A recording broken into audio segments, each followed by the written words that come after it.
We need another agricultural revolution. See, agriculture's become very industrialized, and then the majority of food that we eat isn't actually derived from the earth. It's chemically altered. It's created. And then a lot of the food that we do grow is genetically modified and sprayed down with toxins.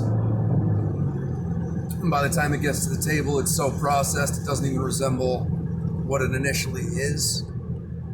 And then the process for growing all of the crops are done in these monocrop industrial styles that are just ripe for pestilence and plague and all of these things, which is why farmers throughout history never did or tried to avoid a monocrop system. You look at the blights in Ireland and in different areas throughout the world, that comes from a monocrop. We grow tremendous amounts of genetically modified corn in what used to be grassland to feed cows that are supposed to eat grass. So cows that are designed to chew cud and they have stomachs prepared for that eat corn, which causes their stomachs to rot, causes all sorts of health issues. So you inject them heavily with antibiotics, not to mention the growth hormones, in order to get them to start producing milk faster and start being, mostly that's a big issue with chickens, all the different hormones that are injected in order to enlarge the breasts, the way that they're set up for that. And then you wonder why women have a huge rate of breast cancer, but all of the stuff that they eat has tremendous amounts of alterations in order to mess with the breast. So the whole way that we have our system set up is really foolish, and it fights against nature. And you see cancer and other diseases like diabetes are on the rise. And then you have a medical system that thrives because of it. And the same administration is in charge of both organizations. Really? So you got food that makes you sick, medicine that keeps you alive, but doesn't quite stop you from being sick. It actually is inclined to add more and more to it, as well as health guidelines that were established and set up for years and years and years that are completely wrong. The food pyramid is a joke, terribly unhealthy. And now you have Bill Gates saying he wants us to be on 100% synthetic beef. So you take a whole nother process away.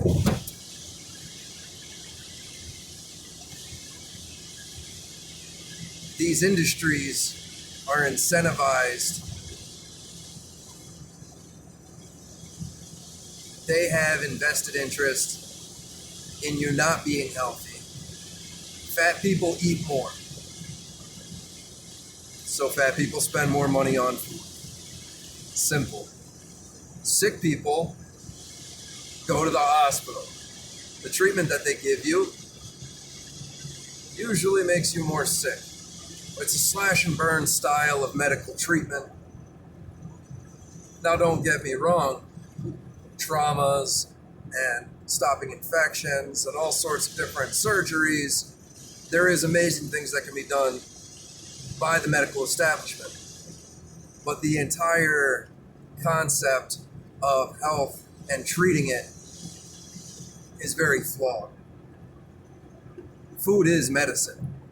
You are what you eat. On a cellular level, you are constantly being reproduced anew.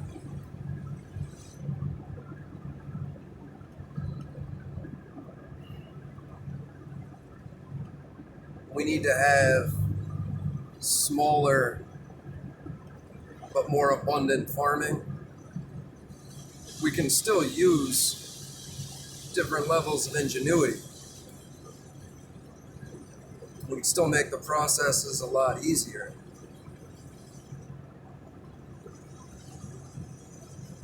But we can't keep poisoning ourselves and our population continually. It's outrageous at this point. And they want to blame genetics.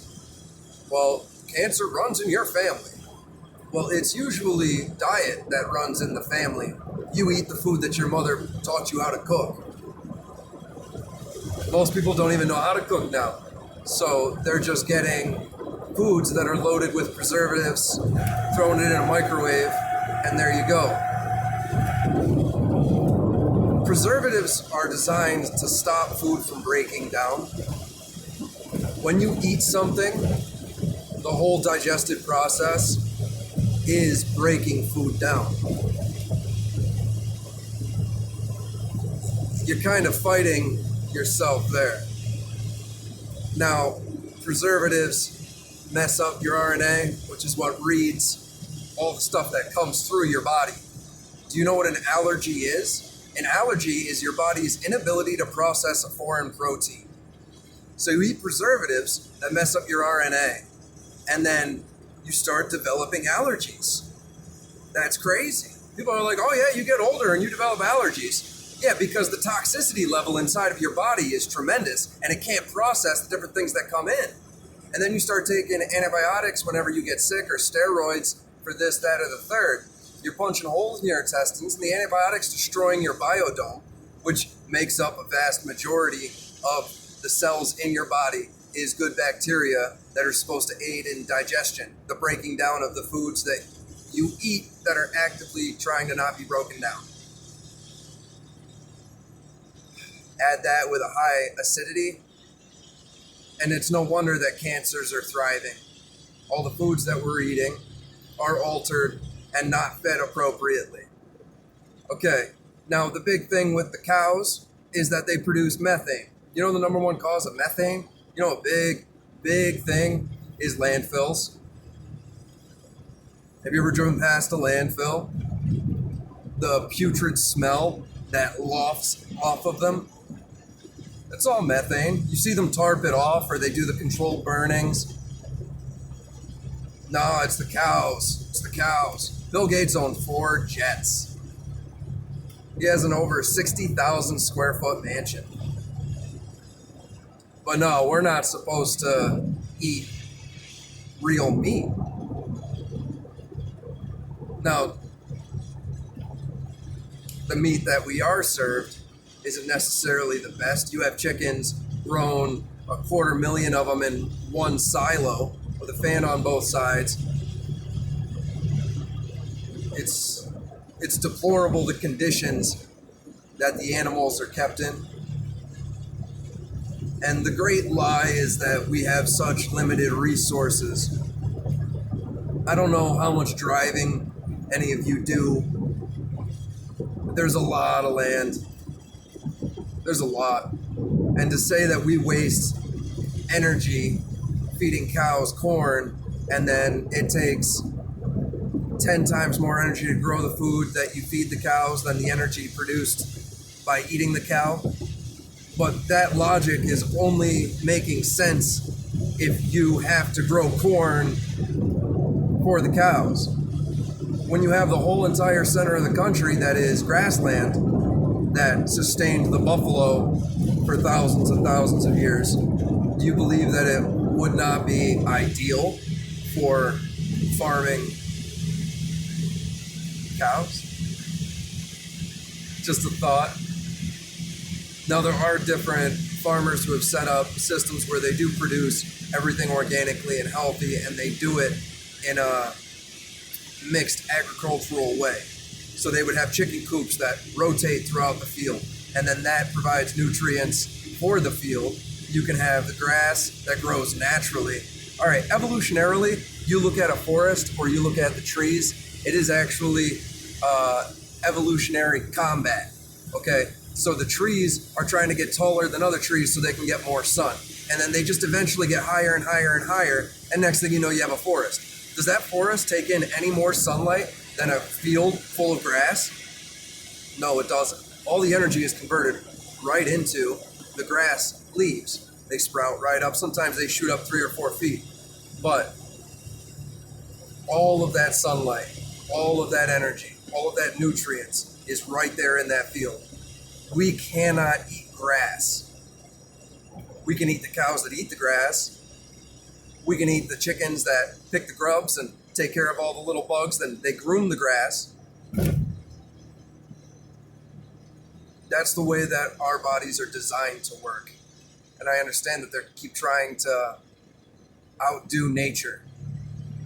But whether or not you believe we are created by a creator, an omnipotent being who made us in his own image or his likeness, or any other type of mythological creation story, or if you believe in evolution, where we've been carved out over the course of billions of years to be this specimen, this peak of survival, this dominant species on the planet. Either way you look at it, we're really impressive things. And we are designed to live in harmony with our ecosystem. And right now we do not. We combat it. We try and fight it instead of embracing it. And we wonder why we're all sick. Wonder why we're all depressed and anxious. You're not living the life that you were created or you evolved to live. And I think that we as a nation need to get back to that, at least on a certain level, in order for all of us to thrive. There's millions of people getting food stamps and on welfare. There were trillions of dollars just printed for all of these bailouts. How many jobs were created with all that money? How much infrastructure was fixed with all that money? Did anybody start any new programs? Did anybody set up any type of new way to maybe analyze the fact that, well, we handled this really poorly? Nobody wants to think about the fact that it's just because we're the most unhealthy. If we increase the population's health, do you have any idea how much that's going to save in this outrageous Medicare debacle that everyone's fighting about all the time?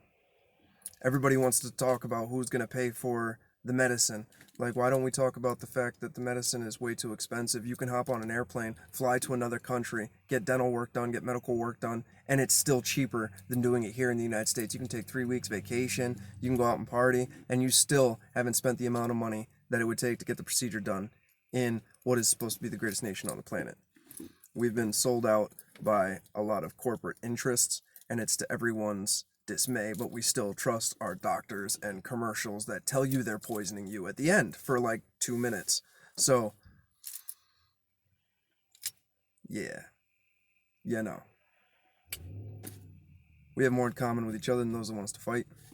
We all need to do our part to think about how we can revamp this system that is led to so much mutually assured misery.